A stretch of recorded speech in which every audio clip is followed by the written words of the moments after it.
Live jump with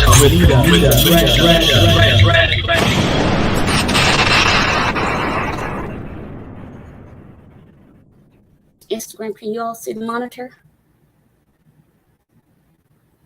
Let me know if you can see the monitor. And good evening, everybody. Welcome to Live Talk with Benita Bradley. And I am your host, Benita Bradley. And I hope you guys have had a wonderful Tuesday. I'm going to get my greetings out of the way so we can get right into the show. Got a lot of people on with us tonight, and I'm glad about that. We're going to be talking to the singles, the wannabe singles, the used to be singles, and the should be singles. How about that? We're going to be talking to you guys tonight, and not necessarily just the singles, but I think what I'm going to talk about tonight is pretty much applicable in every situation, not just in a romantic kind of situation. So I got some really good stuff for you. You guys know how I do. I do research, and I bring you the best of the research that I can find for that particular subject that I want to deal with.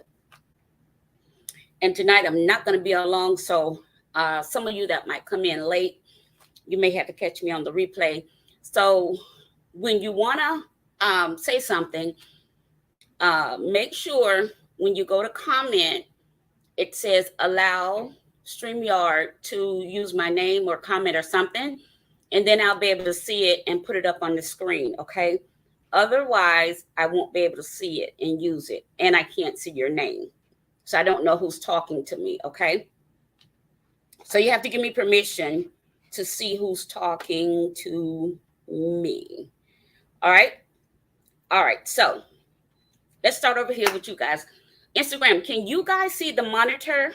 Can you guys see here the monitor? I tried to set it up where everybody can see. We have some new people with us tonight.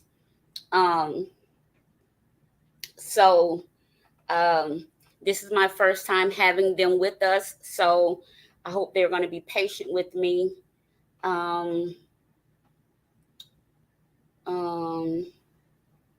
Let's see.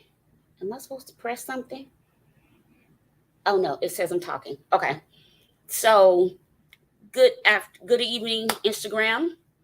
Thank you guys for tuning in. If you guys can see this monitor over here, please let me know. Just say I can hear it and I can see the monitor and I can hear you. That would really be great if you can let me know that. Good evening, Facebook, YouTube, and Periscope Twitter. Good evening to everyone. And tonight we have Clubhouse with us. So good evening, Clubhouse. I hope I got them in correctly. This is my first time trying to get them in. I actually forgot about Clubhouse, to be honest with you, because I don't use it, because I don't really know how, but I'm going to give it a try tonight, see if I do it right. And if I do it right, then they'll become a part of our regular audience, okay? All right. So, like I said, I hope you guys had a really good day. Let me get in live with you guys. Let me get in where I fit in. And let me make sure. All right. My volume is not up. Let's see. All right. I'm in the comments with you guys over here. Instagram, I can see you guys live in the comments, and I'm live in the comments with you guys on YouTube, Periscope, Twitter, and the other Facebook platforms. Okay. And I think I got it right on Clubhouse. I think I'm okay on there. All right, so let's get started. Let's get into it. So what I want to talk to you guys about is what's going on with dating. So beginning of the year, I decided that I was going to join a dating site. So I did. I probably stayed on there for like a month, maybe a little bit over a month. My patience is short. My tolerance for stuff is short. I don't have a lot of patience for a lot of stuff. Let me say it as best as I can. I just don't have a lot of patience for a lot of stuff. And so I stayed on for about a month, maybe a little bit over a month, maybe a month and a week, something like that. I know I didn't make it 2 months on there. Let me just say that. So I only went out with one person from the site. I talked to several, but I only went out with one. Um, and he didn't live in my area. So, um, but what was shocking to me, um, being new to the dating scene, was that there were, you think that when people get a certain age that they actually mean what they say and say what they mean. Unfortunately, that was not the case. That's it wasn't the case that I found out to be. Now, some people, they get blessed or lucky or whatever you call it, uh, and they go on different sites and they're able to find mates or what have you. Some find husbands and wives or what have you, depending on what your preference is and what you're looking for. Um, that was not um, my thing, and perhaps I didn't stay on there long enough, but like I said, my patience is just not that long. I just don't have that kind of patience, you know because if you're on a dating site, this is just me. If you're on a dating site and you have a profile up, right? To me, and your profile says, how most dating sites, they ask you, well, I've only been on one. So it asks, like, what are you looking for? Like friends, whatever, whatever. So, of course, everyone's going to check, you know, long term, even though they're not really looking for long term, because long term seems to be the popular choice to make to get people to respond to you quicker. Unfortunately, long term to one does not necessarily mean long term to the other. And so I'm trying to figure out then what is each individual's definition of long term. Like, when you think of long term, like what's going through your mind? Are you thinking long term? Is it long enough for me to get in bed with someone? Long enough for me to decide between her, and him, or him, and her? Like, what does long term consist of? And so we already know that across the world, across this entire world, we understand the male to female ratio. We all understand, we all know the data, we all understand how that dynamic works. And we all know that there are way more women than there are men. So a lot of times we're saying, well, it's just not enough men. And then we start saying, well, it's not enough good men. And then we start saying, well, not enough available men. So, I mean, so either way you chop it, it's still going to come out to women saying it's just not enough men, whether they're looking for a good man, a part-time man, a full-term man, a long-term man, a husband man, whatever they're looking for, it's going to come out that there are just not enough men. And I'm not going to argue with that point. I'm just not going to argue with that, because to some that is the case. Not to all, but to some that is their argument. And you cannot uh, erase or just ignore someone else's reality. It may not be your reality, but it could very well be someone else's reality. And we cannot just skip about someone else's reality because it may not be our reality. Okay. And so we want to deal with a lot of things tonight, but I'm going to try to move swiftly so that I don't have to be on too long. Um, Springtime, you guys know the weather changes, and I'm hoping my voice will hold up for the duration of our time together. So I got some questions. Here's what I wanted to do. I wanted to have a panel of men and women to come on. But I know some of these subjects can be kind of tricky, and sometimes people don't want to talk about these things openly. They'd rather hit my inbox or hit my phone or whatever. But if I give these opportunities to have these discussions openly, that means that I'm just, let's talk about it, and put it where it belongs, because you may not be the only one that have that question or what have you. And then it keeps me from having to have all these sidebar inbox text message conversations with people that are not willing to support the show, be on the show, comment on the show, or share the show. Amen, lights. So I invite you to come on, be a guest, what have you, be part of the panel. That way I don't have to do a lot. I don't have to do a show, then come talk to you on the phone about the very thing I just did a show on. That has to stop. That has to stop for me. So I wanted to have a panel tonight, but that did not work out. So you guys know I do enough research to carry my own show. So when you approach these dating sites or what have you, even if you're meeting people the traditional way, in the gym or in the grocery stores or at the gas station or wherever you go,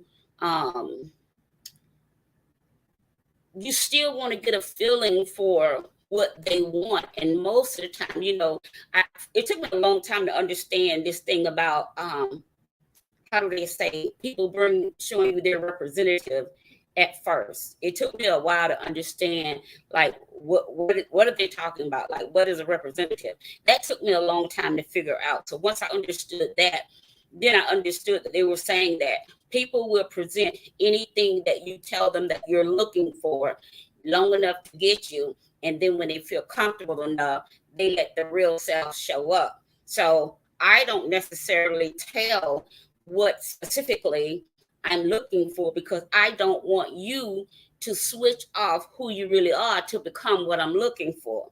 Because what's going to happen if you become what I'm looking for and that's not who you really are, time is going to quickly tell me that. Because I pray this prayer: Lord, please just give me a greater discernment. Don't allow me to be in situations, and be ignorant and have blinders on. That's not going to work out for my good. And so I've been praying that prayer, and I'm telling you, my eyes are just really open, not suspicious of anything or anybody. It's just a real it's a moment that you have to have where you say, listen, it's just something is not presenting itself genuinely here. And when you start trying to have a serious conversation with that individual and they start to kind of back away from you, that right there will tell you what their true intentions were. Because most times, if people are not serious about you, they don't want to have serious conversations with you. I'll say that again. If people are not serious about you, they don't want to have serious conversations with you. So that's a telltale sign. That's a telltale sign. I don't care what they're saying, male or female. I don't care how much they dress it up. If they're not willing to have serious dialogue, if they're not willing to have that heartfelt conversation, then they're not really serious about you. If every time you try to have a serious conversation, they're making jokes and, oh, I'm just playing, and or they're changing the subject. We're going to get into all of that. You might need to hold off on investing so much emotionally into that kind of person, because just because a person puts a certain thing on a bio on a dating site does not mean that's who they are and that's what they're looking for. Because I have found, being on the dating site, people will put whatever they think is going to attract the most people to them. Men do it. I can't tell you about women. Okay, I don't know what women do on dating sites. I've never looked at a woman on a dating site, so I don't know what her profile might say. I can't tell you. All I can tell you is from my personal experience. And if we have anybody that want to come on live and give your personal experience, whether you're on Instagram or any of our platforms across Facebook, or if you're on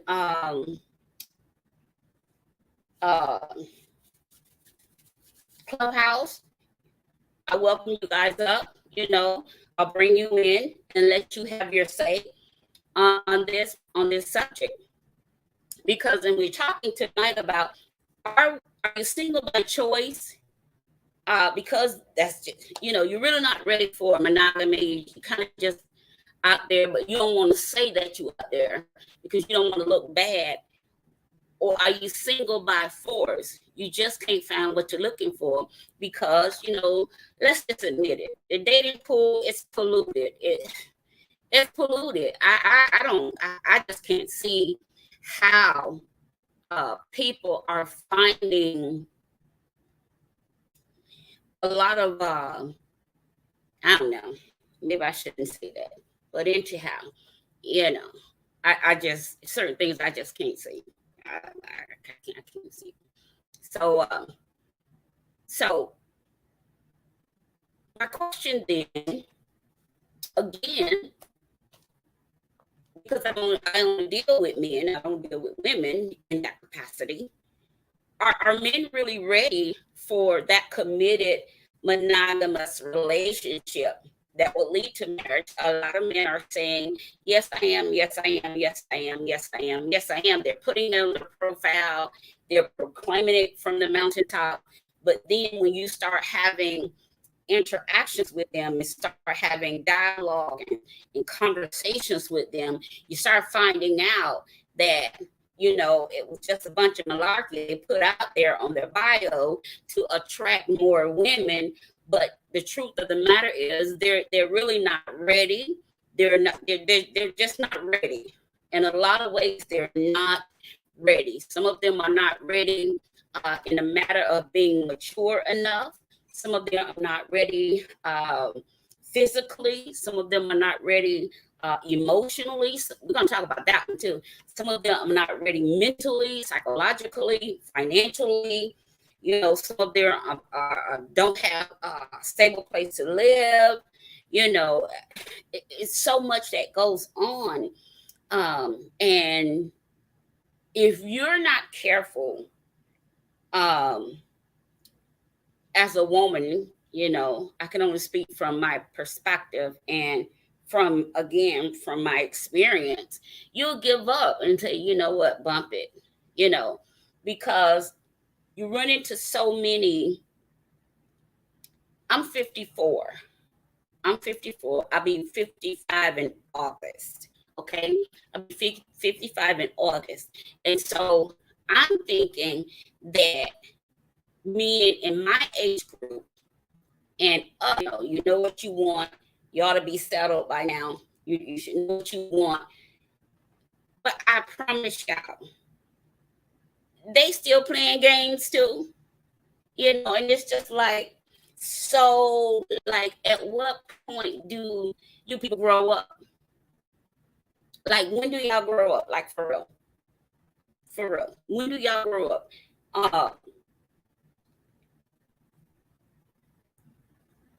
Someone had posted, why do men pursue women that they know they're not ready for? I thought that was an excellent question. I'm not a man, so I can't answer that question. But I would like to hear from a man that might add something to that question, because I don't know.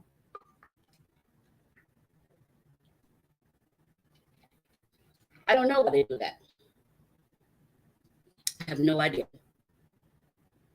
I think I think they should not do that, because it wastes time, it wastes energy, it wastes emotions, and then it paints them in a bad light. And unfortunately, it, stuff like that causes women sometimes to throw all men into the same bucket. They just lump everybody together and throw them all in the same bucket. Oh, ain't none of them no good. That's unfortunate, but that's what happens. Okay. So a lot of times men are just they're not honest, they're not ready, but they're on these sites and they're saying, oh, I'm ready for this, I'm ready for that. Now, granted, you might not be the one that they're ready for, but if they keep pursuing you, and in your mind and in your heart, you know that they're not ready, just don't waste your time. Don't waste your time. That's my best advice I can give you. Don't waste your time, but don't be so quick to dismiss one because of the actions of another. Okay? I do want to make that disclaimer. So, then the question, why are so many men on dating sites knowing they are not emotionally, mentally, spiritually, or psychologically ready for the type of women they pursue? We just talked about that. I don't know. I don't know. I don't know the answer to that particular question. If I knew, I would add some kind of something to it, but I don't know why they do that. Maybe I can ask a man and get back to you guys with that answer, but I don't know why they do it. And I don't even know why at a certain age, why even put yourself in a position to attract someone to you that you know you're not really ready for? Why would you even put that out there like that? I just think that's disingenuous. I think it's a waste of time, and I think that it causes people to have distrust, and then we wonder why there's so much trust issues between men and women, particularly in our culture. We don't trust each other. you know uh Women are saying they're no good men are saying they're no good women, and so it's no wonder we have the highest unmarried, rate of all cultures and races. um but I don't know the answer to that. I don't know. I don't know why so many men are on dating sites and why they pursue women, and then when they get the woman's attention, you know they're just not ready. I don't know. I don't know. Like I said, I only stayed on the dating site I was on for like a month and 2 weeks maybe. And then I just shut down my entire profile because there was quantity on there, but not a lot of quality. Not for what I wanted, or I, you know, thought it would be. Just not a lot of quality. Quality for me um is knowing what you want, being prepared to pursue it, being prepared to have it, um, being mature enough to uh, not have so many irons in the fire, to where everybody gonna get burned. Some of you pursue 3 and 4 women at a time, and then you got everybody on this waiting list, waiting for you to decide eeny, meeny, miny, mo, and I just think that's ridiculous. It's just so much that I saw, and I couldn't be a part of it. I didn't like it. I don't like it. I just don't like it.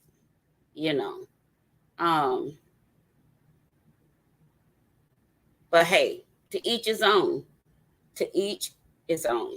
If that's, I'm not going to knock it. If you like it, I love it for you.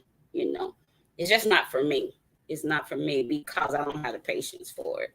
I don't have the patience for it.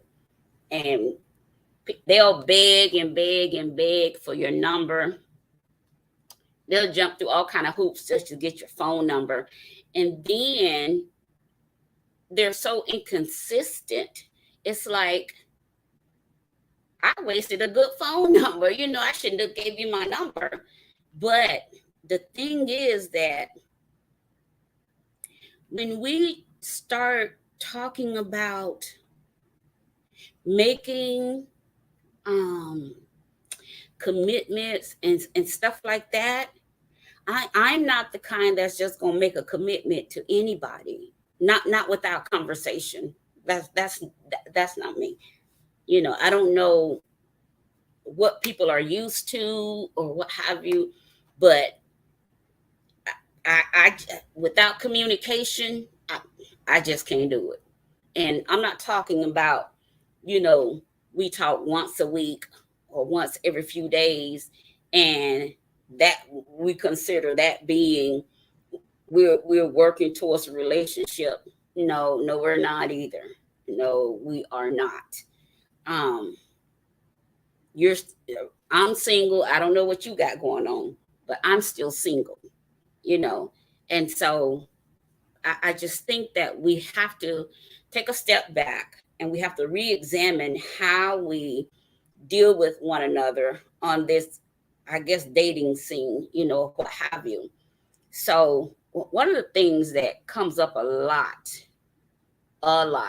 particularly in our culture, is, and I saw it today. I heard on today, when I'm doing my research, I watch a lot of different interviews of people give interviews and stuff like that. A lot of men say, well, I want to know what she's bringing to the table.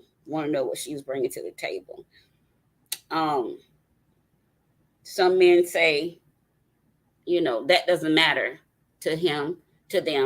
Some men say it absolutely matters because they're not taking care of no woman. She better have her own. She better have this. She better have that. When she come in, she's paying half, 50-50, all this kind of stuff. And I'm thinking, that's a roommate. That's not a relationship. That's a roommate. You want a roommate, and then they never think to, these guys were saying, well, we don't want no broke women, but then you're offering women a broken man. So is it better to be broke than it is to be broken? Because if you're broke, you can fix that by getting a job, doing something, getting you some income, doing something. You can fix that real quick. But if you're broken, that's not an easy fix. And so even as I watched a lot of interviews and stuff, I'm watching broken men tell broke women that they're not good enough for them in their broken state because a woman is broke. And I'm looking at this and I'm just trying to wrap my head around all of it to make it make sense. And I just could not make it make sense that so many men are on the dating sites, but they are broken inside. They're saying, oh, I'm ready for this. Oh, I'm ready. I want to be married. I want a long-term relationship, this and the third. Once you start getting, I don't know, I don't really want to put an age gap on it, but in my age, I'm 54. I'm not going to be running around talking about this my boyfriend, you know, and then next week, oh, this my boyfriend. You know, I'm just not gonna be doing that at my age. I'm not gonna be running around calling you my forever boyfriend at 54 years old. Because if you can't make up your mind, I'm gonna make up my mind. I'll make up my mind what's best for me. If you can't make up your mind what's best for us, then I'll make up my mind what's best for me, and I'll remove myself from the equation and let you do whatever you got to do to get yourself together. That's just what I do. I'm not saying that that's going to work for anybody else. I'm just telling you what I do. Because just like men have options, women, listen, you have options, and if you don't, get yourself to a better place where you have options. Mentally get yourself to a better place. Do what you got to do to make sure you got options too. Don't just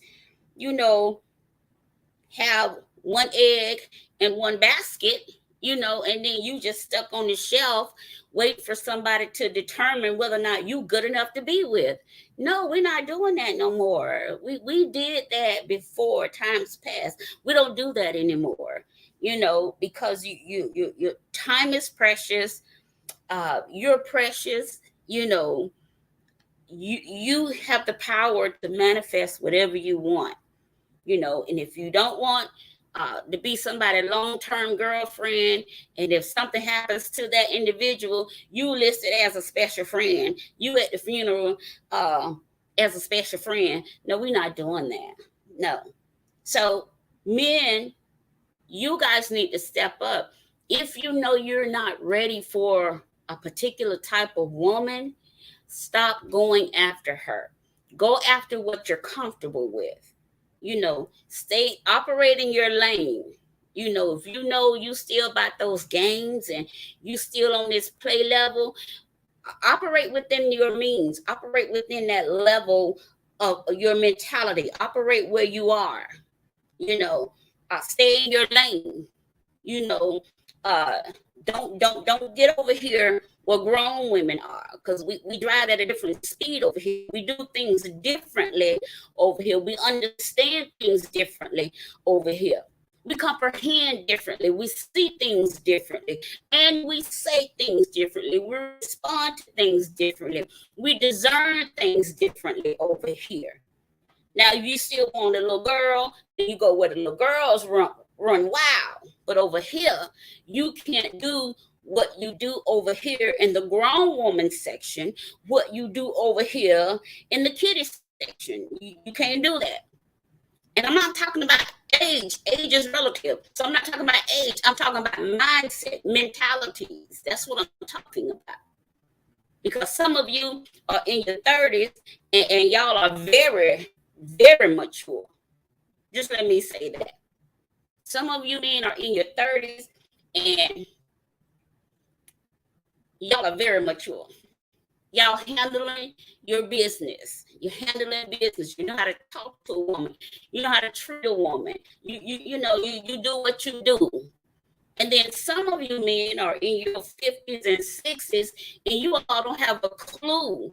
You all don't know what in the hell you are doing with a woman. Not a real woman. You think she just something for you to acquire, like you've acquired things down through the years. You've acquired cars. You've acquired properties. You've acquired real estate. So you think a woman is something you can acquire. No. A woman is something precious then you pursue her. You go after her. Women like to be pursued. We want to feel special. We want to feel like you coming after us because you want us. We don't want to feel like I gotta chase you. I gotta call you. I gotta ask you. No, I don't do that. I don't do that. I don't know what other women do. I don't speak for Benita. And Benita, don't do that. You ask my number, and once I'm comfortable giving you my phone number, I give you my number. You decide not to call, then we don't talk. Well, that's old fashioned. You gotta say whatever you want to. If you ask for my number, and when I'm comfortable enough to give it to you, I'll give it to you. And if you decide not to call, then we don't talk because I'm cool with that.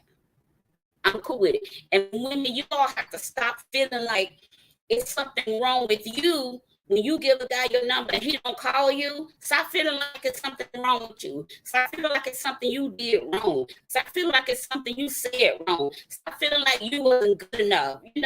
Sometimes you're more than enough for him to handle. That's why he back off, because you're more than enough woman for him to handle. So don't always carry this thing away with you that makes you feel like something is wrong with you. So then now you're walking around with this burden, feeling like, oh, what's wrong with me? He didn't call me. He must not really want me. Girl, get over that and see yourself for who you really are. You are fearfully and wonderfully made. That's who you are. And anybody that gets you is going to get the favor of God. So I want y'all to remember that, women. Remember that.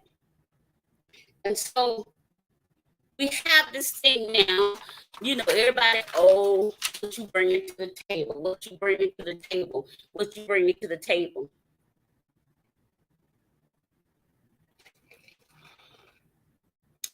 I don't know. I don't hear other cultures talking about it so much like I do in our culture, and it's mostly, it's sad. It's just sad to me. It's sad. It's sad because most of us, and I'm going to say us because I don't want anybody to feel like I'm pointing fingers. A lot of people, if you're not broke, you're broken. And if you're neither, you're either somewhat between, or you have escaped out of that realm of parentheses between being broke and broken, because there is a difference now. So if you're just broke, remember I told you earlier, you can fix that. You can fix being broke, because being broke means you just completely ran out of money. But you can fix that. But brokenness, being broken, is where I'm finding a lot of older men are. It's not that they're broke. Because I ain't never really talked to nobody that was broke, so I don't really know how that goes. So, but broken, I could normally pick that up kind of right away because I've been there. I've been broken before, emotionally broken. I've been there, and I lived there for so long. So when I see it now, I know it right away. So brokenness is a state of strong emotional pain. Listen, that stops someone from living a normal, healthy life. I'll say it again. Being broke is simply completely running out of money. You can fix that. You can fix that. That's an easy fix. That can be fixed. Look at this. You can fix that. Okay? But brokenness, it's a state of strong emotional pain that stops someone from living a normal, healthy life. All right. That's not something you can fix. You can't fix that overnight. You can't fix brokenness if you won't admit that you're still broken from your last relationship. You're still broken from your last marriage. You're still broken from something that happened to you in your childhood. And most men will not admit that they are still broken. This is the problem. It's not that we don't have any good men, Black women. We just are not recognizing the fact that a lot of our Black men are just broken. And we spend so much time trying to fix them and fix them and fix them. And we're messing them up even the more. We're getting aggravated to the point where we say, okay, we sick of them. Ain't no more good Black men. No. They're good. They're just broken. And the problem is we keep trying to fix men in areas we did not break them. Here's the problem. We keep trying to fix men in areas we did not break them. You don't know what really happened to him as a child. You don't know what he really went through in his previous relationships or his previous marriage or with his children before or with his mother, or his family dynamics. You don't know a lot of that because most men don't just willingly just blurt all of that information out, particularly to a woman. Men have to feel a certain safety, if you will, to open up. They have to feel like, okay, if I share this with her, this is not going to be used against me later on in an argument, or this is not going to be used later on to be I got you. This is not my pain and my vulnerability. Let me say it this way. My pain and my vulnerability is not going to be used as a weapon against me later on. That's why men don't open up and talk to women, because it's so easy for us to forget we did not break that man. A lot of times these men come to us, they pursue us, and they're broken inside. And if we're not careful, we do more harm than good when we try to fix what we didn't break. You can't fix what you didn't break because you don't know where he's broken. And he's not going to tell you where he's broken because he does not trust you enough.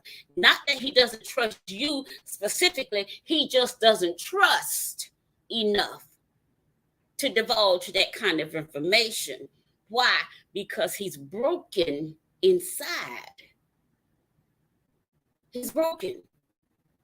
Which means, again, he's in a state of strong emotional pain. He's laughing. He's talking. He goes to work every day. He's productive. He's this and he's that. He got a house. He got cars. He got real estate. He doing well, but he's broken inside emotionally. And it keeps him from living a normal, healthy life.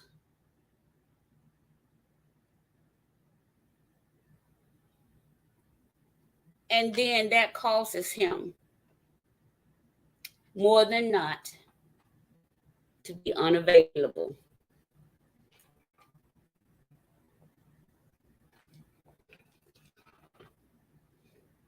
You know what I ran into? And this is what I had to learn. More than anything else,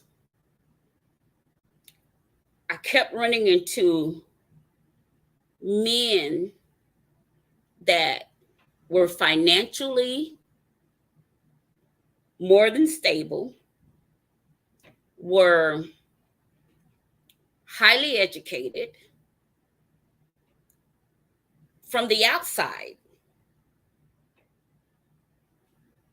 They were the cat's meow from the outside. Any woman would be lucky to have these men from the outside. However, when you get close enough, you start to see where their brokenness is. And then you got a choice, women. Women, we have a choice. When we begin to see where their brokenness is, you got a choice. You can either remain and try to help them deal with their brokenness. Don't try to fix them. Hear me well. Do not try to fix a man. That's not your job, to fix him. Because again, you wasn't the one to break him. And you probably don't know where his deepest hurt lies unless he tells you. And 9 times out of 10, he's just not going to open up and tell you, particularly if y'all just not getting to know each other. Okay? If he does, let me tell you something.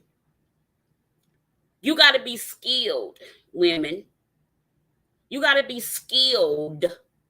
Hear me well, ladies. You have to be skilled, not manipulative. Hear me well. You have to be skilled in the art of communication to make a man feel safe enough to trust you with his secrets, with his vulnerability, for him to open up and talk to you. I did a show, I think it was like a 3-part show, why he won't talk to me. I may revisit that this year. Why won't he talk to me? That was a question I would get a lot. Why won't my husband talk to me? Why won't my man talk to me? Men do talk. But if it is his experience with you, that when he shows you his vulnerability, when he peels back the layers and he opens up his heart and he shows you his wounds and he shows you his scars, are you skillful enough to either cover him in that, or are you the type that's going to be digging in there and make it even more sore? Men have to trust you. Trust us, ladies. They have to trust that if I share this with her, this is not something she's going to use against me later, for her aha, I got you moment. Remember when you shared with me, I knew this was a problem because you told me you used to. He don't want to hear that. That's so uncool. That's why they don't talk to y'all. Okay? Let me just tell y'all that's why they don't talk to y'all. You cannot use his hurt, his pain, and his brokenness as your personal weaponry against him. That's why men don't talk to women. Because you don't know how to skillfully get him to open up to you without nagging, without poking and prodding, without upsetting him, without irritating that situation. Sometimes you just got to be patient. Let him do the opening up on his own. I promise you this, men do talk. Men do talk, okay? All right, that was a sidebar. All right, so let's get back to being available. So to be available means to not otherwise be occupied, to be free to do something. It means that you're not currently involved in a sexual or romantic relationship. And I said this a second ago, that it wasn't so much a problem with meeting men. The problem was meeting men that I felt that were not available in certain ways. But for me, the thing I was finding, men were not emotionally available. That was the thing I was finding to be most true, that men were not emotionally available. Okay? Here's the thing. A man might think he's emotionally available. He might think, oh, I'm the total package, because I got a house, I got 2 or 3 houses, I got real estate, I got vehicles, I'm a 6-figure and up kind of guy, or I'm retired, I'm straight, I don't gotta work no more, I'm good, I got this, I got that, my children are grown, now it's my life is mine, I'm ready to meet my lady, settle down, maybe get married again. he checks all the boxes. However, when you get close enough to him, you start to see this little boy in him that has never healed from whatever happened to him when he was either young as a boy or young as a man and not fully matured emotionally, so that everything he went through left him scarred. Every woman he fell in love with left him scarred. Every woman he dealt with left him scarred. Every woman he loved left him feeling abandoned, including his mother. So sometimes you got to go all the way back to where a man first started before we just jump on this bandwagon and begin to say, oh, ain't no good black men left. They're out there. They're unavailable. Emotionally, they're unavailable. And women, we get so frustrated with them, we're not willing to, I'm not telling anybody put yourself in a position where you're going to be put on the shelf forever and ever and ever. Let's get that clear. What I am saying, just recognize what you're dealing with before you start lumping everybody in the same boat. Before you start saying black men, are this, or black men are not that. Just stop for a minute and think about, although some of our struggles may have been similar, even if you go back to slavery, we may have all come through something ancestrally, but we will never understand fully what it is to be a black man. We'll never fully understand the challenges they face. I'm not giving them an out. I'm not giving them an excuse. What I am saying is they do have more emotional brokenness than we do sometimes. That's what I'm saying. I'm not giving them an out. I'm not giving them an excuse for their poor behavior. What I am saying is that sometimes as black women, we don't understand what our men go through, okay, or what they've been through. And sometimes we don't have the patience or the wherewithal to do a little homework or just, go in prayer or whatever and let him come to us when he's ready to talk. Because again, black men do talk. Trust me on that, okay? And you don't have to ask no questions. All he needs you to do, sit there and study to be quiet and listen. He doesn't need you to give him a fix-it answer. He doesn't need you to tell him who was right or who was wrong in the situation. He just needs you to listen and be there. If he needs a response, he'll ask. And hopefully you give the right response. Okay? All right. So that's how you get a man to open up and talk to you. But you got to be skilled in that now. Can't just go in now willy-nilly and run it through him like a bull in a china shop, because he'll shut down on you. Okay? Another thing, men are not present. Again, I can't speak to you about what women do because I don't deal with women like that. So present means to be existing and fully focused on or involved in what we're doing or what we're trying to experience. If you're saying, let's see where this can go kind of deal, and I said, well, okay, well, let me wrap this up over here, so I can give you my attention.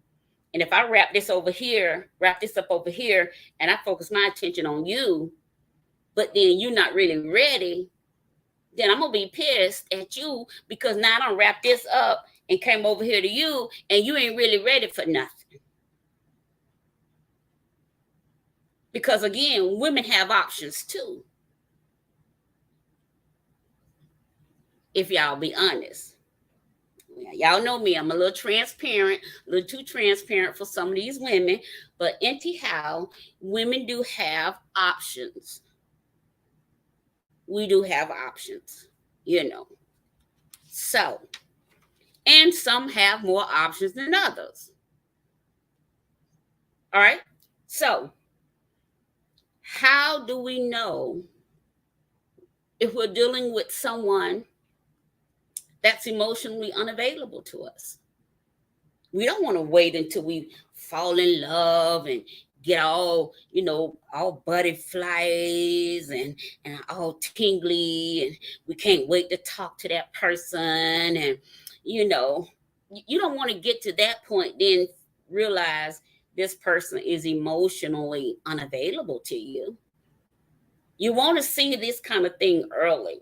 But the reason why we don't see these kind of things early is because most of the time, and this is what I found out even on the dating site, most of the time, and I'm going to say this like I really experienced it.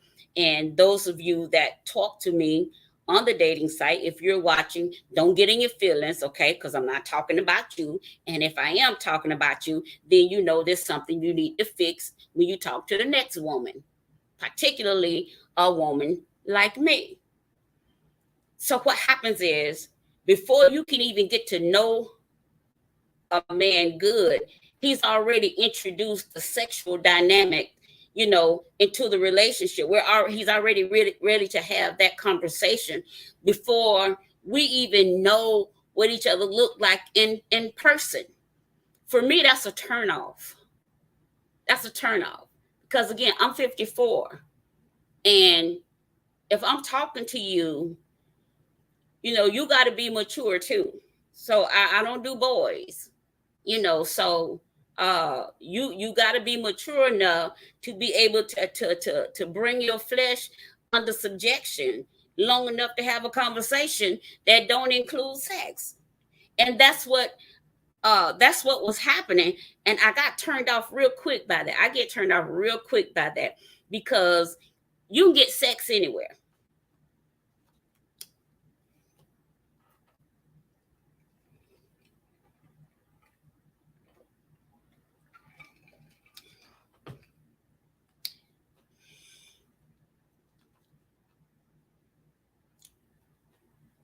I'm gonna let that sink in for a second.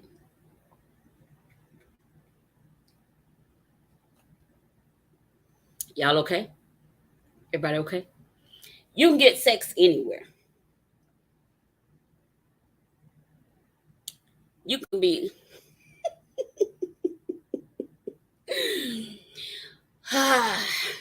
you could be a beauty queen, or you could be a nightmare. You can be fat, you can be skinny. You can be tall, you can be short. You can be narrow, you can be wide. You can be black, you can be white. It doesn't matter. You can get sex anywhere.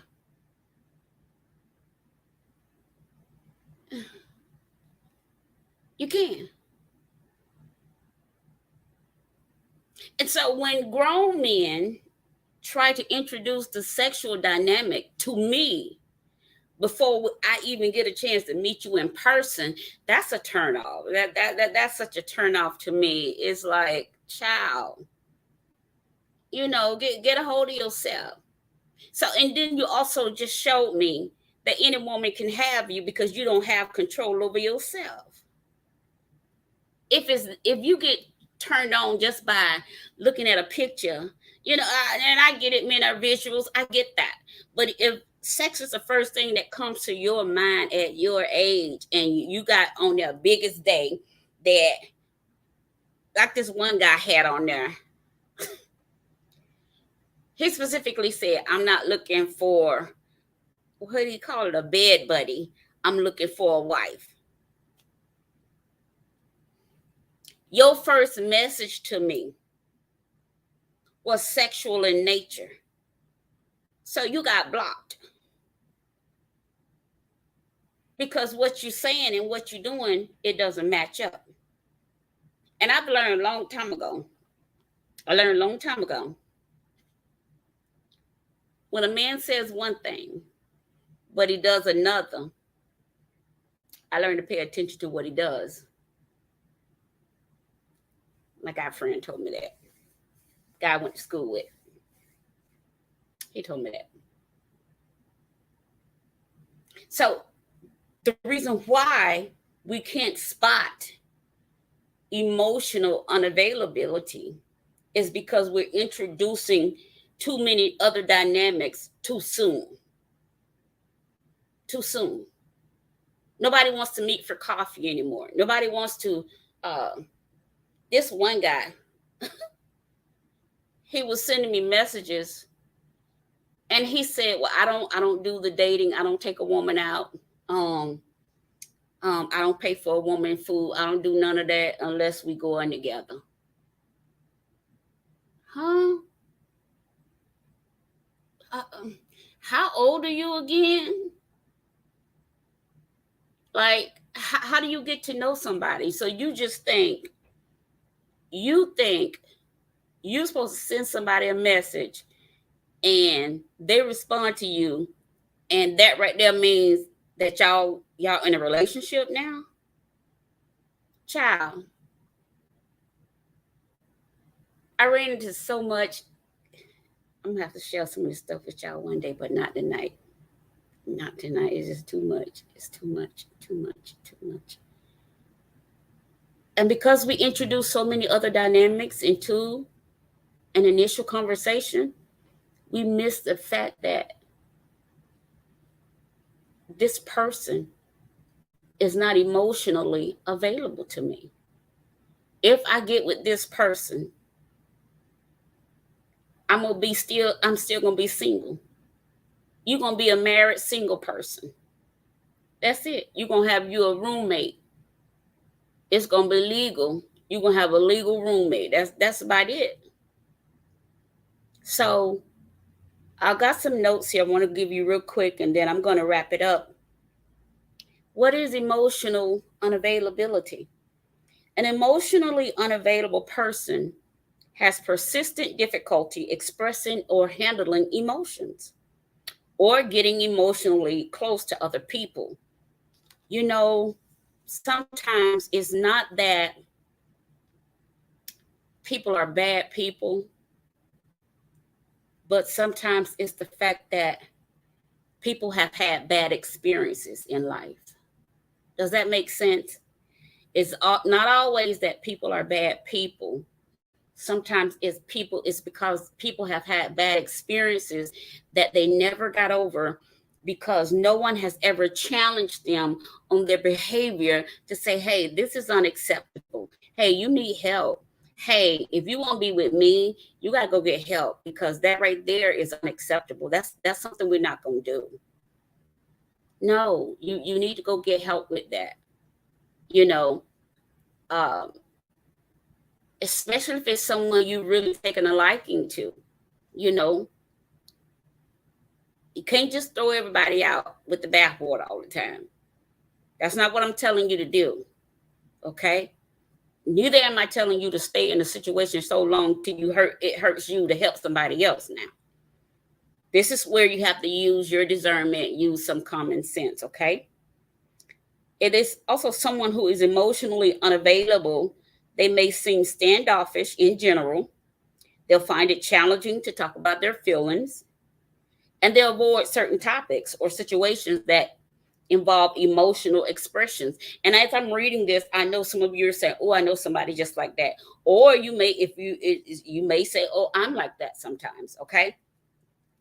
So when we say someone is emotionally unavailable, and by the way, I'm reading from Psych Central. It's one of the sites I get my research from. Is short for Psychology Central, so it's called Psych Central, okay? When we say someone is emotionally unavailable, what we mean is that they are not comfortable feeling their own emotions,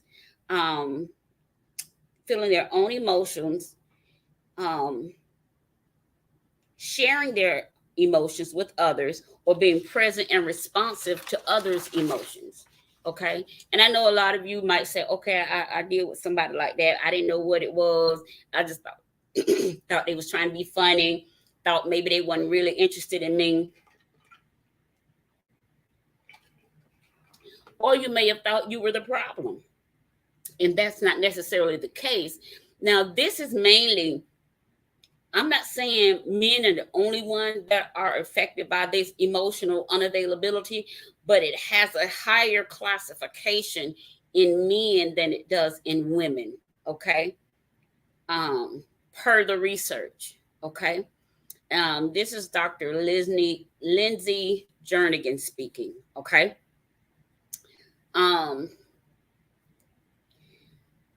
They also experience painful emotions or emotions that make someone feel emotionally vulnerable are particularly challenging. Remember, I said to you earlier, I've been in a situation where women would say, my husband doesn't talk to me. You know, he'll talk to you, but he doesn't talk to me. Or why does my man talk to me? Or why does my husband talk to me? And my response is, men do talk. They do talk, but if they don't feel emotionally safe to be vulnerable around you, then they're not going to open up. If you make them feel, or if inside their head they feel, you don't necessarily have to make them feel this. This just kind of comes with this territory of being emotionally unavailable. If they don't feel safe, if they think that there is an ounce of a chance that you're going to use their vulnerability as your personal weapon against them, they're not going to open up and talk to you, period. They're not. I don't care what else you do good. Oh, I can put it on them and I can drop it low and I can do this. Child, after he finish and he wake up, he still ain't going to talk to you. So, I mean, you made him feel good, but you didn't make him feel safe. Your objective is to get your man to open up and talk to you. That's the objective. Okay. All right. Let's move on. So, on the other hand, someone who is emotionally available, they're comfortable sharing their sharing an emotional connection with someone else.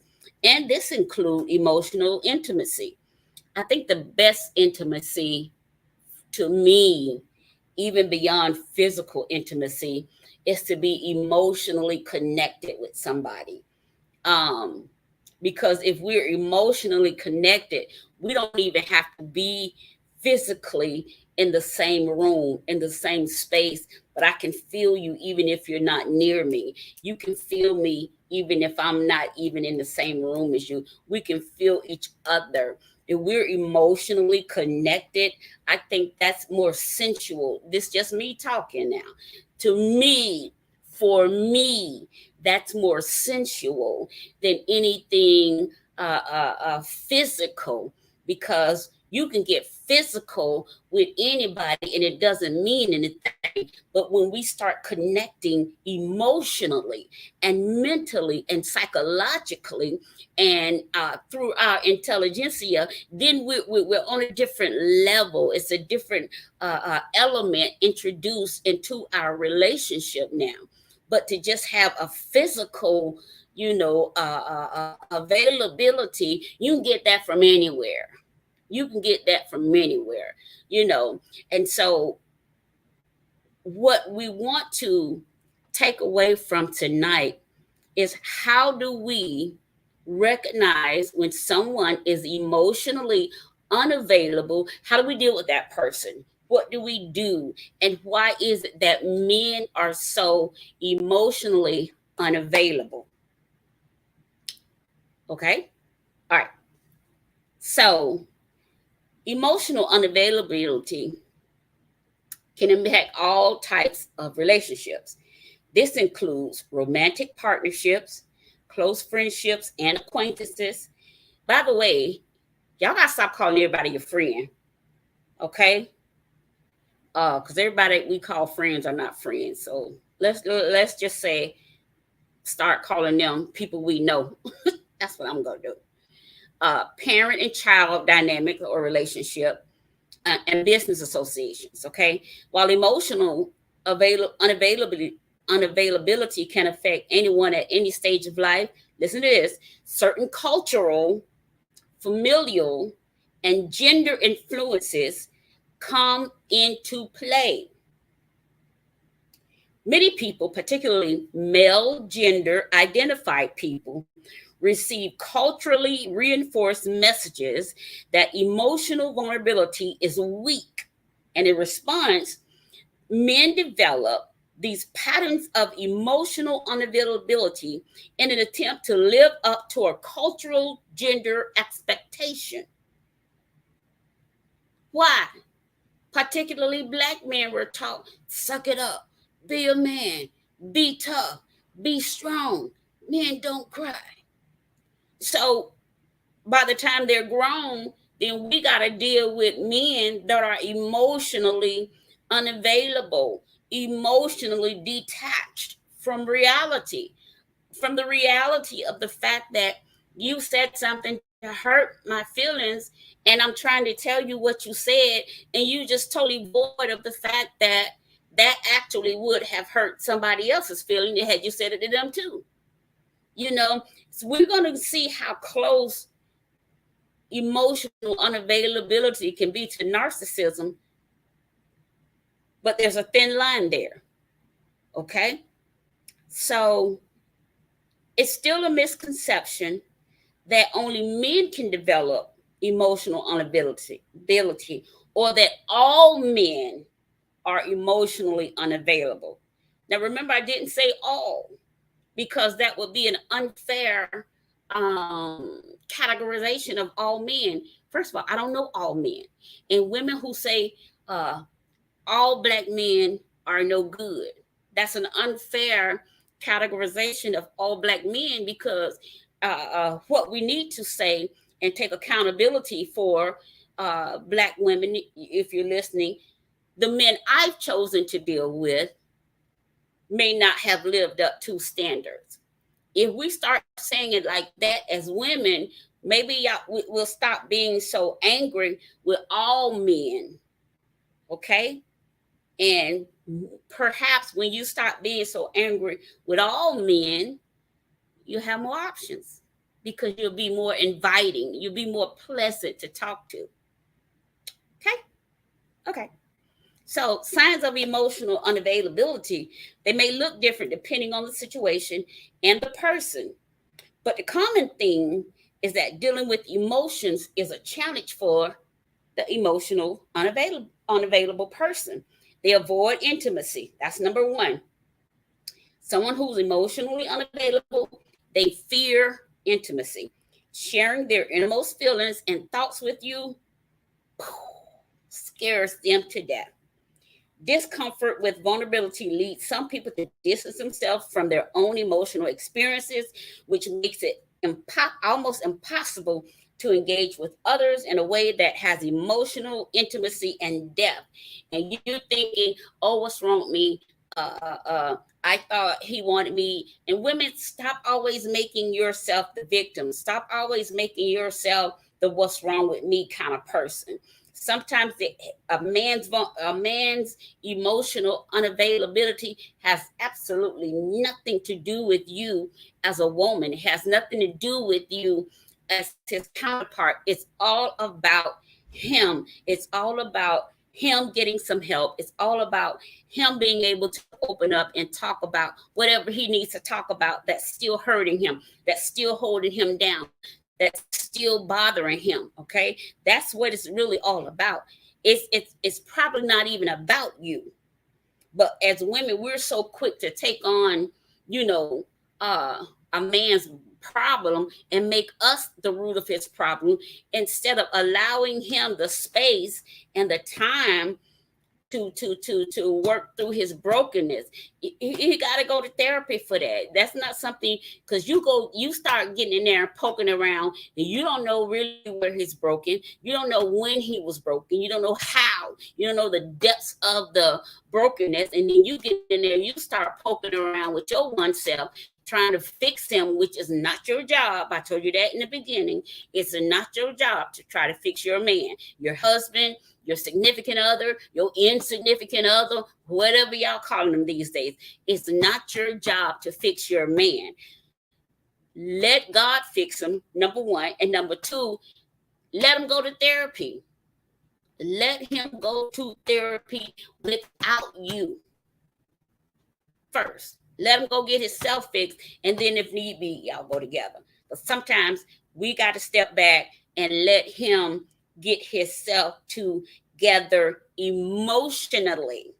Hear me when I say emotionally. All right? So listen.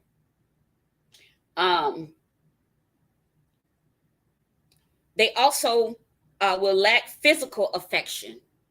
Eye contact could also be indicators of emotional unavailability. Although this isn't a rule, a lot of times when people can't make eye contact with you, it's because they're emotionally detached. But that is not always the rule, okay? It's just something to look for.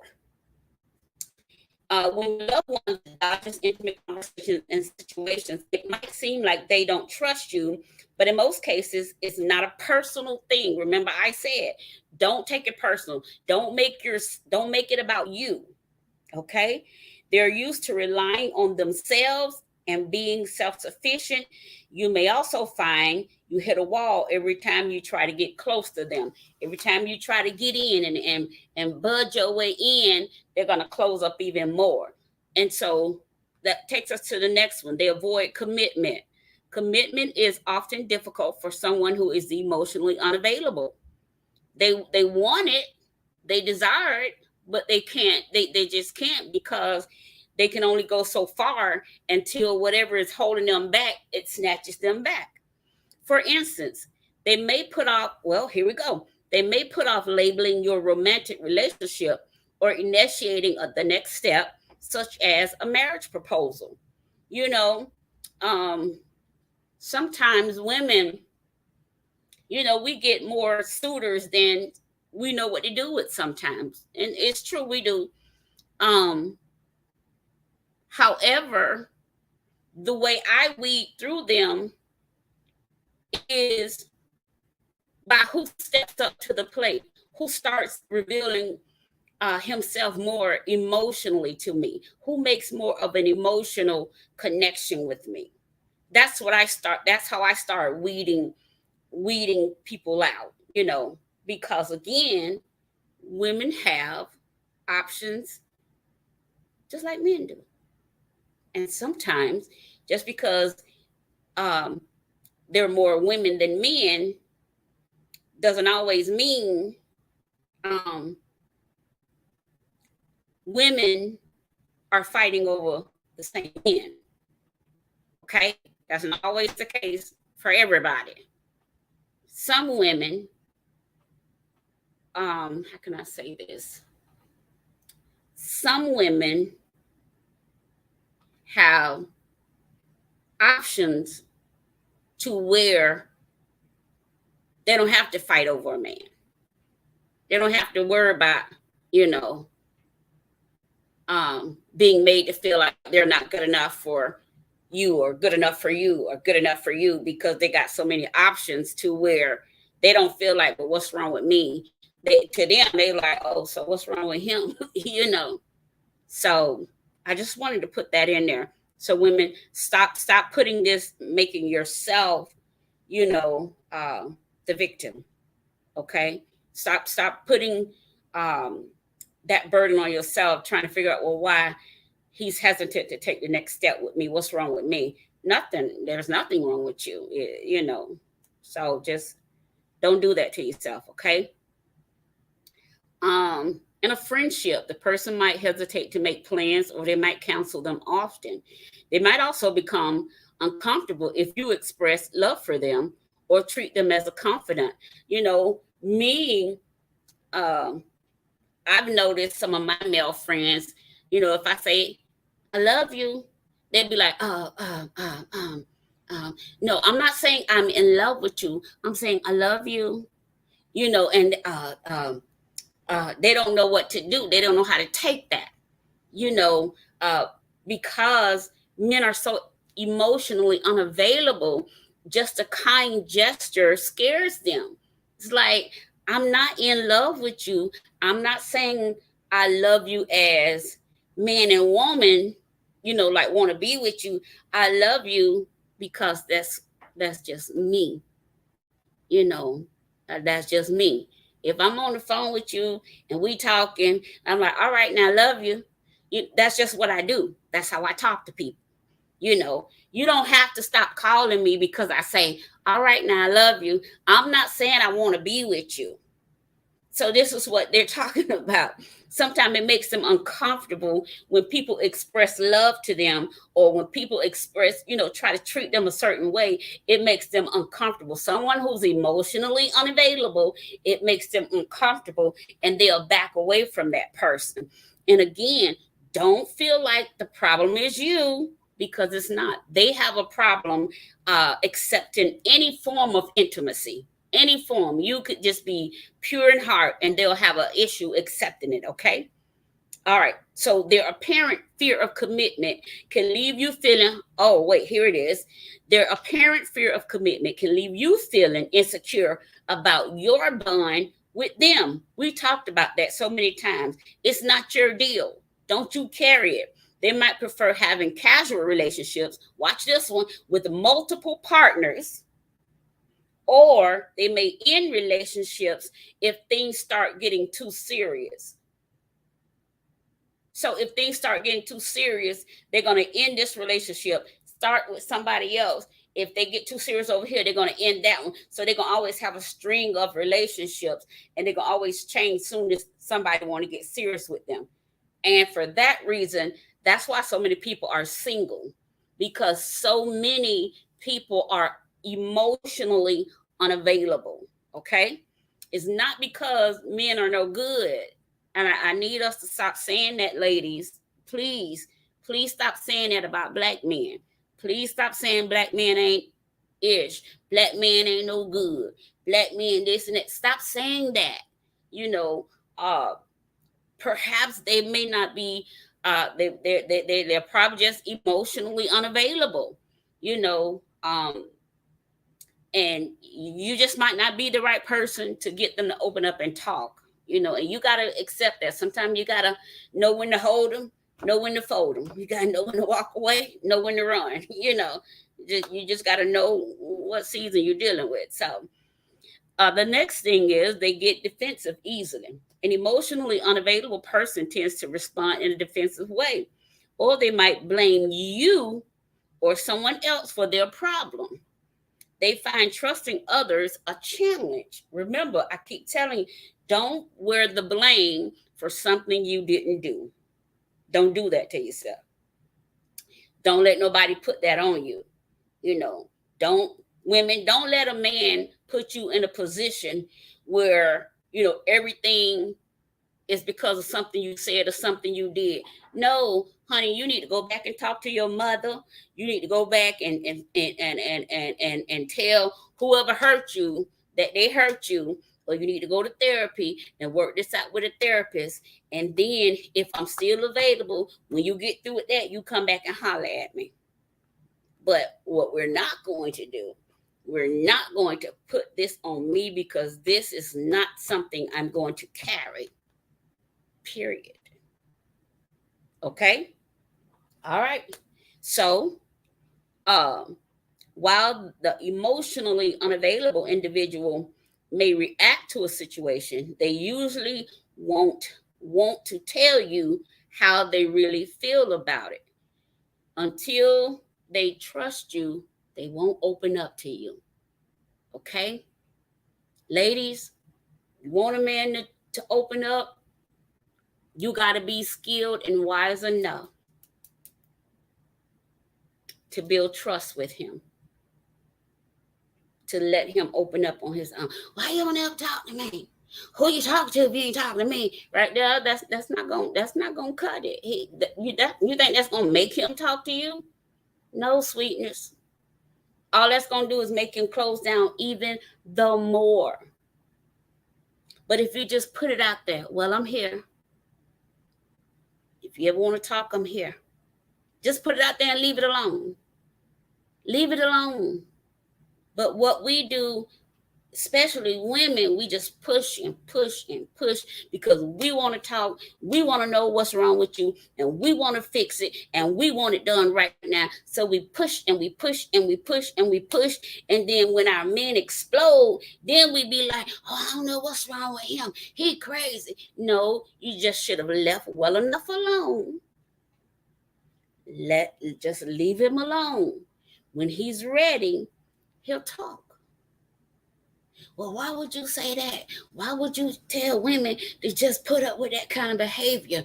I'm not telling you to put up with behavior. I'm trying to help you to get you to learn how to get your man to talk to you. Because men do talk. They talk very openly, very candidly, very transparently, and very freely. But they do it on their own terms. And they do it according to whom they trust.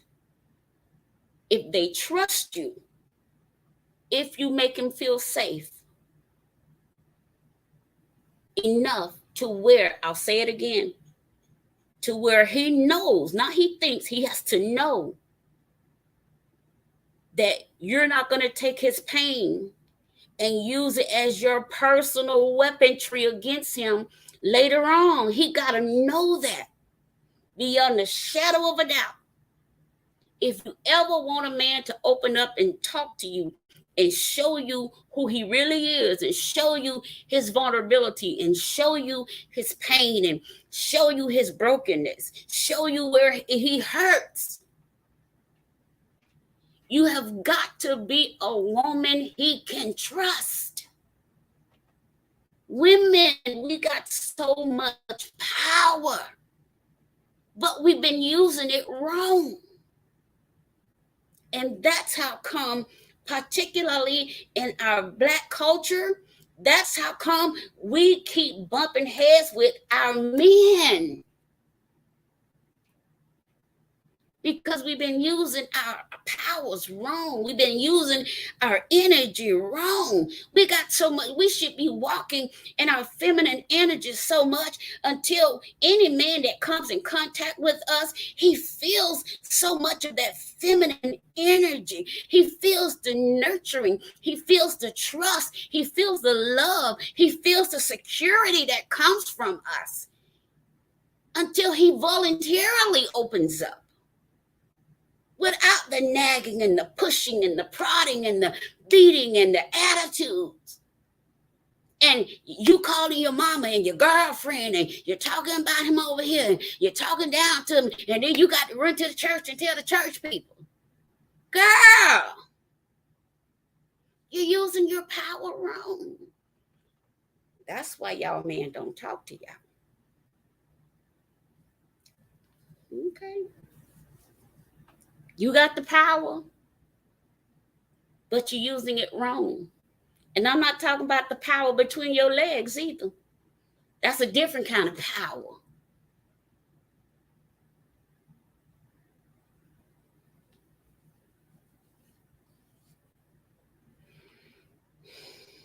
Someone who's emotionally unavailable rarely will initiate conversation that involves discussing relationship dynamics, hurt feelings, I just said that, or requests for behavioral changes. They're not going to even tell you how bad you hurt them.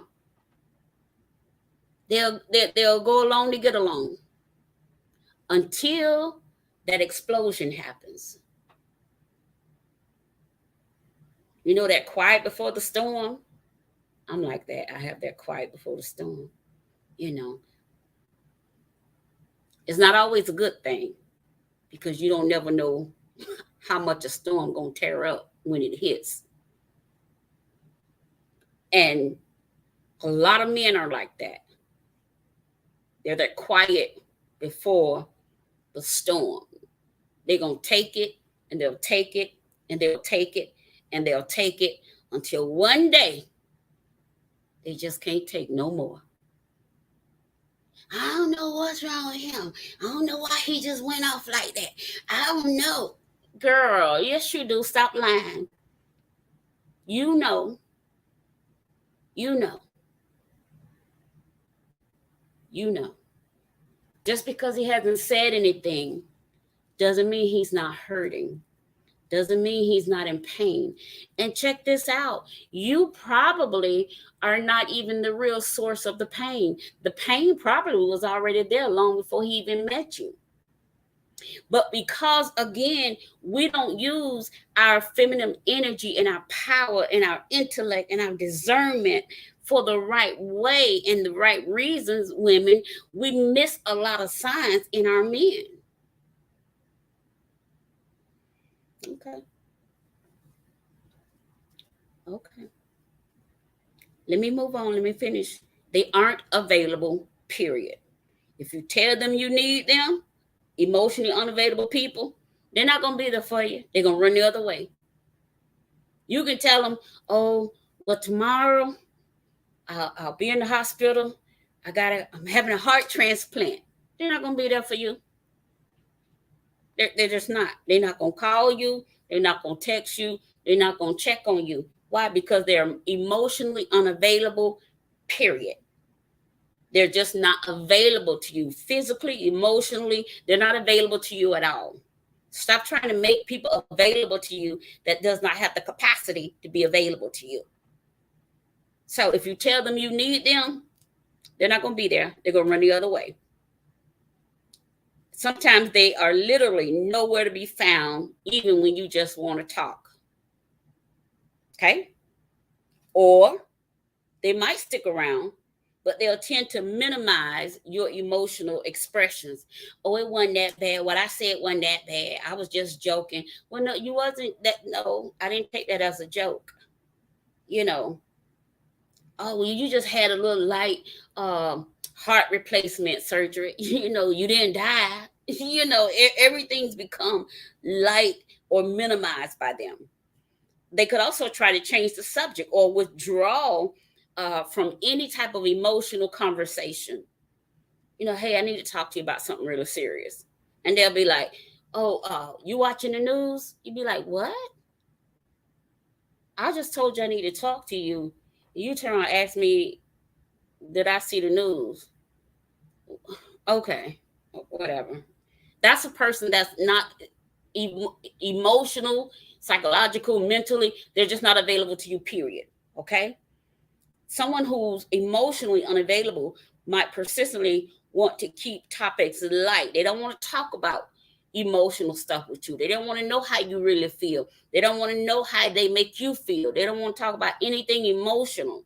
Okay?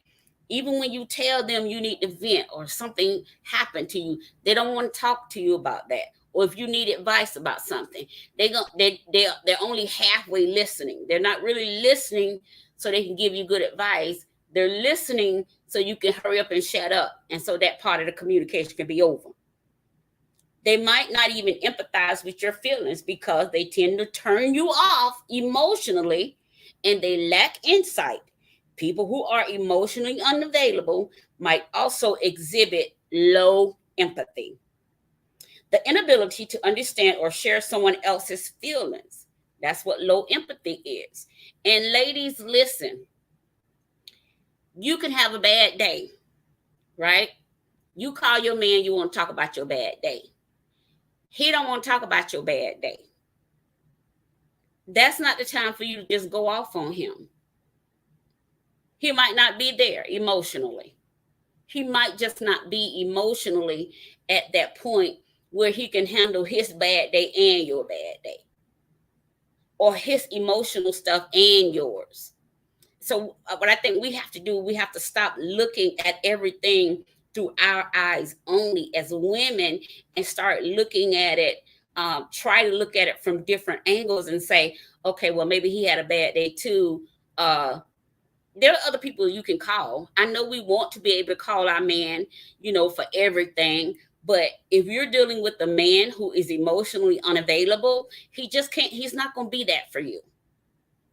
And no amount of you fussing and bickering and arguing and yelling at him and trying to punish him if you're married and withholding sex from him, all that's child's play. If your man is in emotional trouble, you don't need to be playing these little girl games with him. You need to be trying to get him into therapy. So whatever happened to him before you came along does not keep him captivated from loving you completely. I heard a woman say a half a man is better than no man at all. The devil is a liar. I don't know where y'all get that from. That's a lie. So if he's not able to handle what you're saying, just back off. Back off. You get a therapist. You call your therapist and talk to your therapist. He just might not be there. He might not be there. He just might be in this very place of being emotionally unavailable. And as women, we got to start looking at some of these things other than what kind of house he live in, what kind of car he drive. Girl, he makes 6 figures and above. Ooh, you see them shoes he got on? We got to stop looking at so many material things and start looking into the heart of a man to see what's really there. And if you all don't learn how to do this, you're going to keep on with these Johnny-come-latelys. And from your experience with these Johnny-come-latelys, you're going to keep on saying, ain't no good black men out there. All black men ain't ish. Black man ain't this. Black man ain't that. You're going to keep on with that same scenario because you'll never get to the point to where you understand it's not that they're not good. It's that a lot of them are emotionally broken. I will stand by what I said. A lot of black men are emotionally broken. A lot of them from childhood. A lot of them from being in relationship with women who hurt them, women who didn't appreciate them. A lot of them got themselves into some situations that left them broken. However it happened, there are a lot of broken black men. Does that mean they don't deserve to be loved or given a chance at love? No, doesn't mean that. It just means as women, you got to be skillful enough. You got to be discerning enough to know what kind of man you're dealing with. And then you create a space for him to feel safe enough to open up and talk to you. Okay? So, they'll have low empathy. What did I stop at? So in other words, an unavailable, emotionally unavailable person may not be able to relate or consider your feelings. This doesn't necessarily mean that they don't care. They may still act in a certain way that overlooks how you feel. Since an emotionally unavailable person isn't comfortable exploring their emotions, their own emotions, they might not be able to connect with other people's emotional needs either. A lack of exploration of one's emotions landscape leads to a lack of personal insight and ultimately limited comfort and attunement to others' feelings. Okay? What causes emotional unavailability? Well, there are likely many causes for emotional unavailability, but much of the research on the topic has focused on the attachment theory and the early parent-child relationship. Remember, I said earlier that a lot of Black men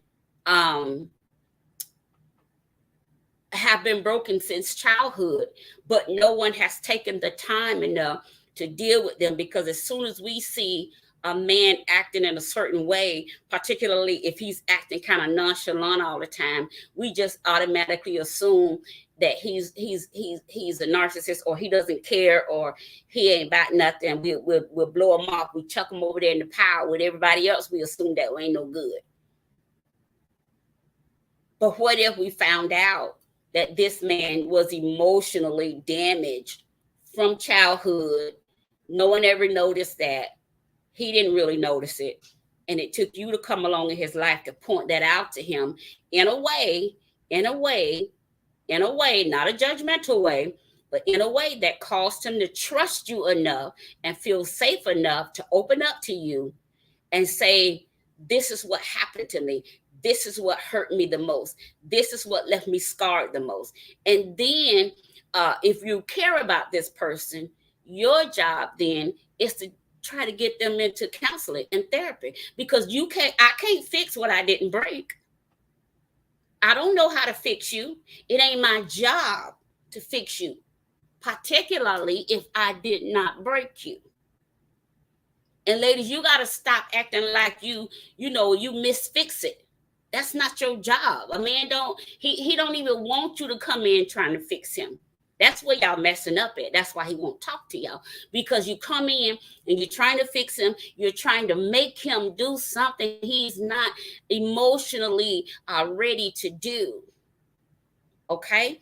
And I know some of this might seem like I'm kind of flip-flopping, but if you go back and you watch it, you'll see the order in which this our entire show evolved. Okay.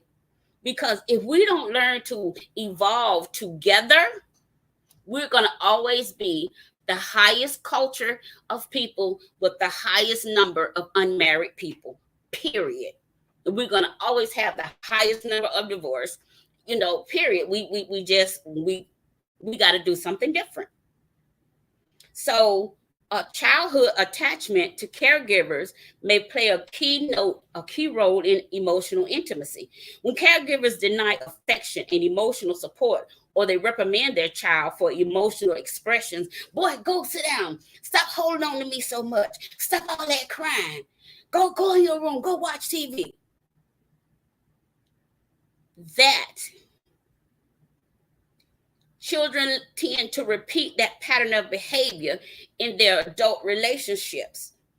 So what happens? A man throws himself into his work. He throws himself into his job, into his career. He's A1 in everything, but he misses the main thing. He's unavailable. He's emotionally unavailable to home. So then when home falls apart, I don't know what happened. I don't know what happened. How could this have been? Well, you excelled in every area, but emotionally, you were unavailable.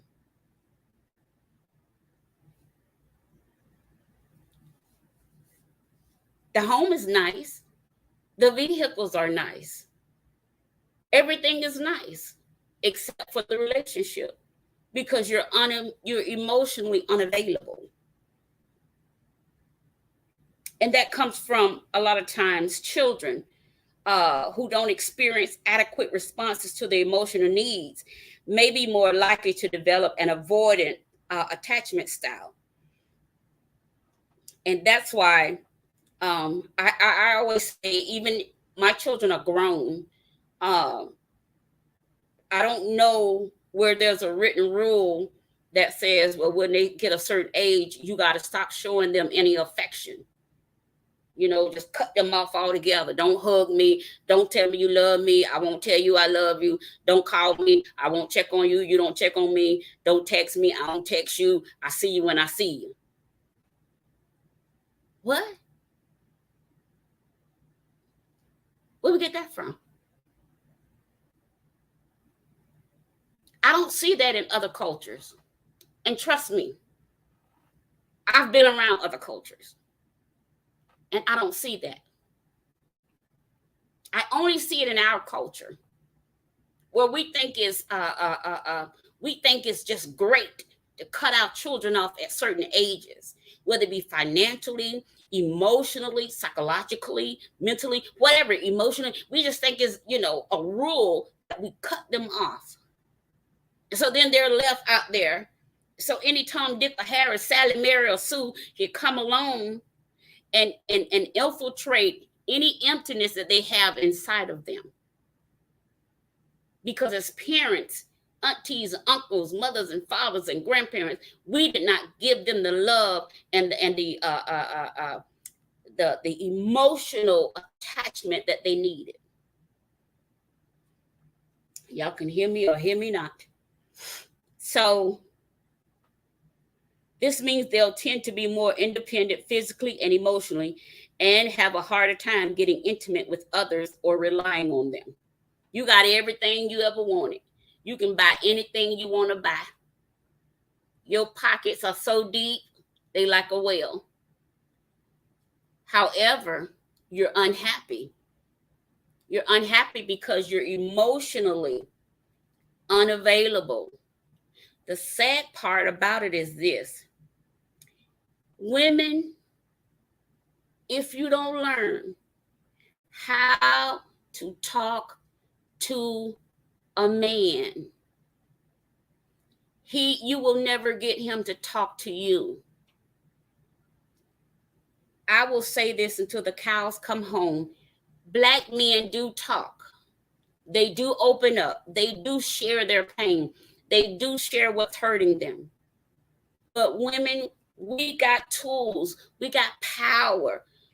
But we got to learn how to use it for good and not for evil. You don't use it to control a man. You don't use it for that reason. You use it to help him. You use it to make him safe. You use it to nurture him, to help him. That's what we are. That's why we were created. And the more you make him feel comfortable, and the more he gotta feel like, remember I said this, he gotta know that if I show you my wounds, if I show you where I hurt, that you're not gonna turn around and take my pain and use it as a weapon against me. Let's just say, for instance, if a man tells you, well, I was struggling with pornography, even as a child, I struggled with that, and then later on, y'all get into an argument or you suspect him, give me your phone. I bet you watching pornography. You have just done more damage than what was already there because he trusted you enough to confide in you. So that's what I mean by you took his pain and you used it as a weapon against him so you can one up on him. Don't do that. And then that's how come I get these messages. My man don't talk to me. Yes, they do talk. They talk. Okay? So, attachment wounds, such as a history of being abandoned, neglected, or ridiculed, may also lead to emotional unavailability. These wounds, listen to this, can develop in childhood or even later on in life. Mothers, you got to be careful what you say to your sons. Be careful, because you have no idea. That seed you're planting in him, you don't know when that thing is going to grow. It might start growing while he's a little boy, or it may wait to manifest when he turns into a grown man and a woman has to deal with him. Some of y'all raise these boys to be y'all personal man, and he's not fit for anybody but you. Okay, that's another show. Okay, that's another show. So staying emotionally distant serves as a self-protective purpose in these cases. If you don't have to feel, then you don't have to feel the pain. And if you don't have to feel too close to you, then he's not particularly vulnerable to having his feelings hurt by you. That's why people keep distance, because they don't want to be hurt. But if you want to bring someone closer, you got to make them feel, well enough and safe enough to come into you. Okay. Say other factors Good afternoon, Live Talk. Who's that? Oh, let's talk under the tree. Okay, good afternoon. Well, good evening now. Um, so this doesn't, such as cultural and gender influences may play a big role in somebody's tendency to be emotionally unavailable. Um, hold on. Unavailable. This doesn't mean that emotional unavailability can't be developed if it doesn't come naturally. But some differences along a spectrum of comfort with emotions is most likely part of a natural human variability. And then she talks about the emotional unavailability versus the narcissistic personality. She says that sometimes they overlap, but they aren't the same because the emotionally unavailable person has difficulties expressing or handling emotions, but the narcissist, they'll exaggerate self-importance. They feel superior to you. They have a sense of entitlement. There's a persistent need for them to be the powerful, most successful, smartest, most admired, or most loved in the room. And then they're persistent with low empathy. So that's the difference. Remember, I told you it was a thin line between a man that is emotionally unavailable and a man that is has narcissistic traits. So that's where the dividing line. Although some of those personalities overlap, there is still that thin line that separates the two. Okay.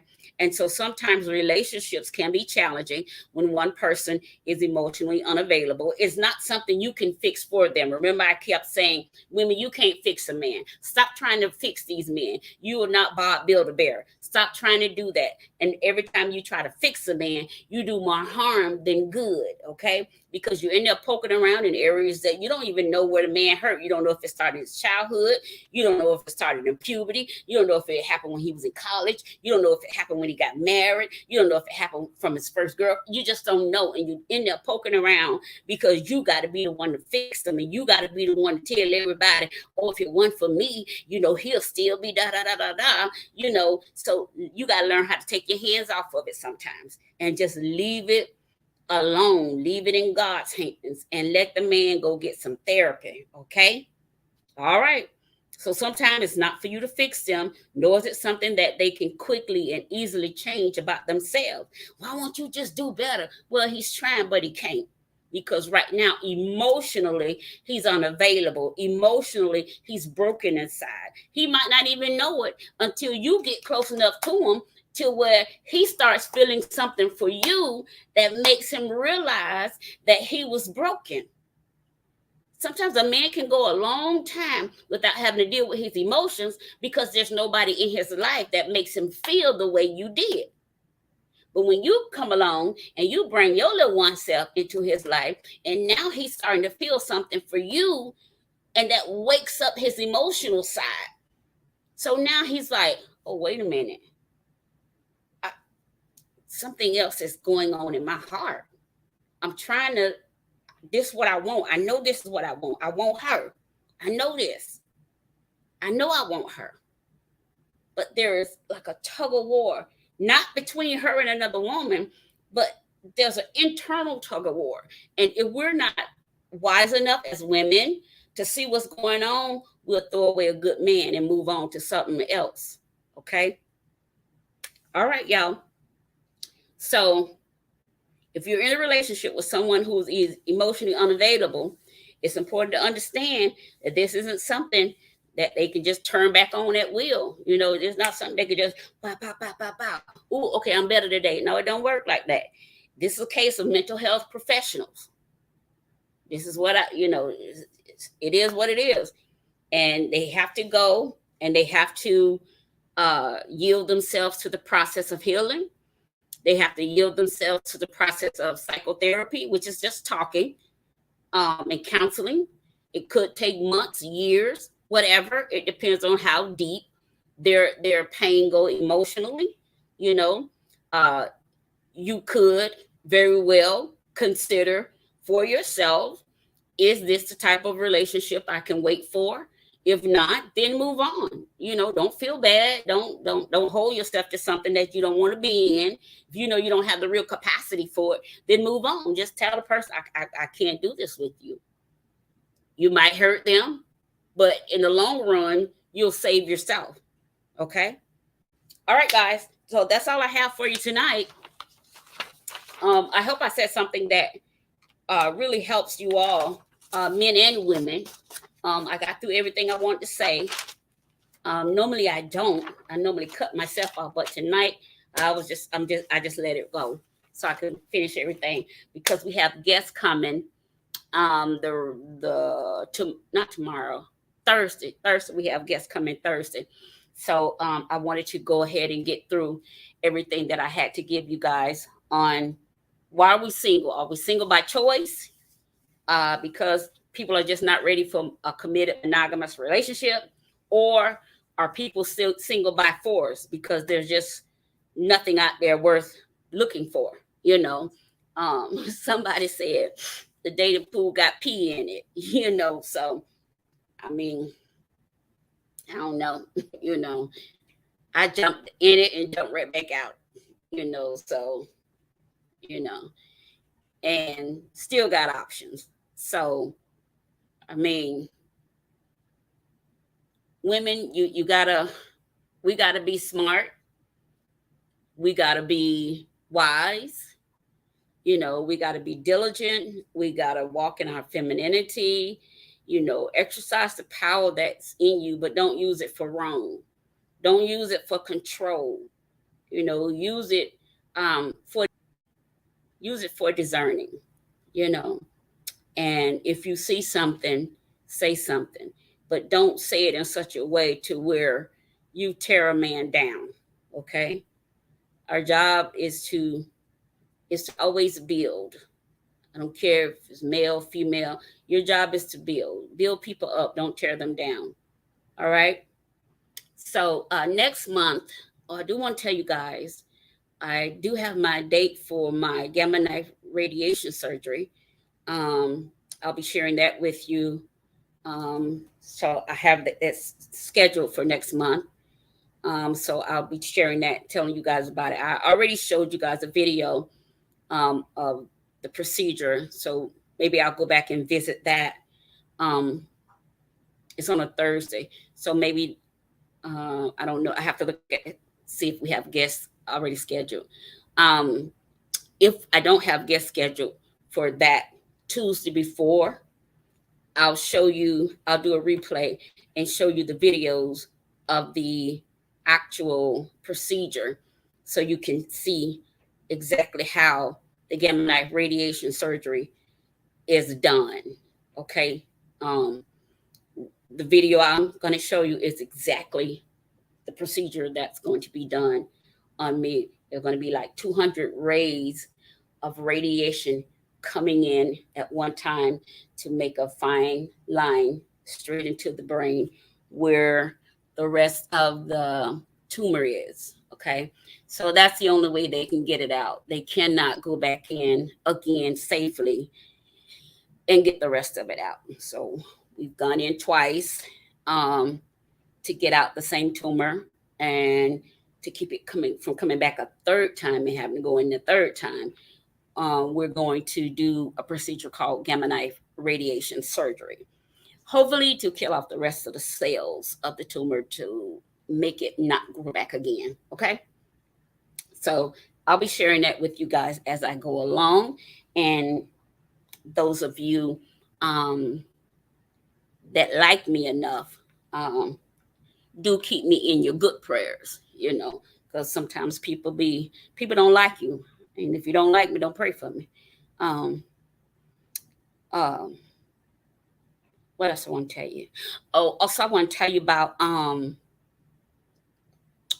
the grief support group in honor of my daughter. You guys know my daughter passed away March 31st. I think 2018 now. And so in her honor, I am starting a grief support group for people that have that are going through grief, mainly parents that have had to bury children.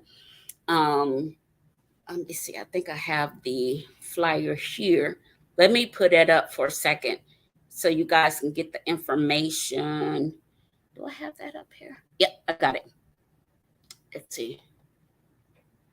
Okay, so I have the Instagram. You guys can't see it, but I will post it again for you. Okay. I don't know how to post it for you guys on Clubhouse. I don't know how to do that. I'll figure something out. But it's on the screen now. Go ahead and copy down the information. If you're on Facebook or YouTube or Periscope, Twitter, you should be able to see it. And Instagram, I'll put it up on Instagram. All right. Don't worry about it. If you don't have time to get all the information, I'll post it on all the sites. Okay. I'll post it on all the sites. All right. All right. So also, if you want to, let's see. Also, if you want to support the show, let's see, you can do so. There's information if you want to support the show. We do have our third anniversary coming up. We've been on for 3 years. In June, we'll make 3 years we've been on the air. So we want to get some new equipment, and we want to start taking the show out on location. So we'll put that information up of the equipment that we want. That information will be posted in the group page. Okay, we'll post that in the group page, so you can see what we want or what we need to take the show on the road. All right, guys. All right, so thank you so much for hanging out with me. Thank you, Instagram. Thank you, Facebook. Thank you, Periscope, Twitter. Thank you, YouTube. And thank you, Clubhouse. I hope you all have a very good evening, and we will see you back here Thursday. Make sure you tune in Thursday. We have, we have a gentleman coming Thursday. He is 64 years old. When I saw him, I'm just like, you're not 64, period. And he is, to me, he looks like a bodybuilder. He is in excellent shape. It looks like he has, maybe 0 to 5% body fat, if that. So he's going to talk to us about staying healthy. He also going to talk to us about gun safety and all that stuff. He's going to talk to us about taking care of our temple, particularly those that are in ministry. He's also an elder in the Lord's church. So I'm looking forward to having you guys to see him and for you all to ask him questions. So make sure you write down your questions that you may want to ask him. As a fitness person, he is a gun specialist. He trains armed and unarmed people. He's certified by the state of Georgia for that kind of training. His flyer will go up tonight after the show. And I think I have his bio.